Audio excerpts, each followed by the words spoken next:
a lifetime appointment to the highest court we can with awesome power. And that appointment ought to be by a broad national consensus.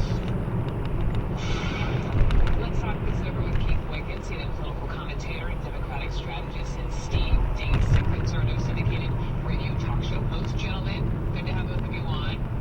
Good to be here. Keith, let me begin with you.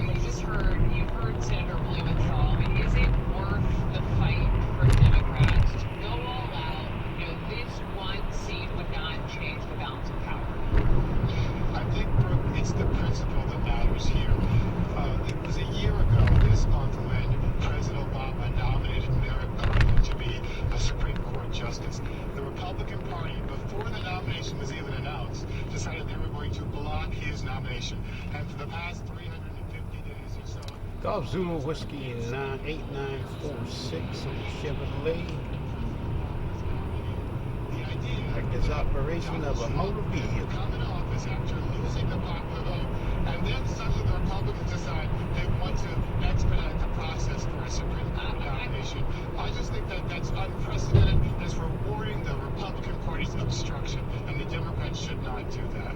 Steve, would you respond to that? I think the American people already rewarded the Republican Party's obstruction in November.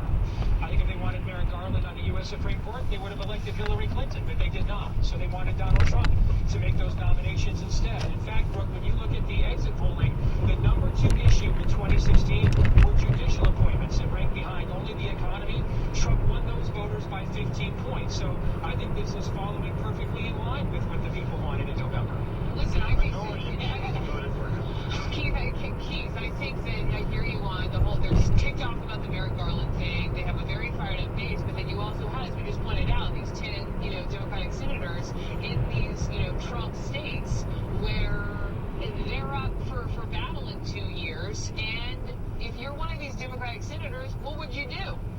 Well, Brooke, I think the thing that gets ignored a lot of times when we talk about these issues for Democratic senators and members of Congress is that the base of Democrats are more likely and more enthusiastic about supporting Democrats who stand up for Democratic values. Democrats who are sort of milquetoast in the middle of the road don't get the enthusiastic support that other Democrats do if they know, if you have somebody who's going to fight for you as opposed to somebody who's going to give up and abandon ship every time there's a little bit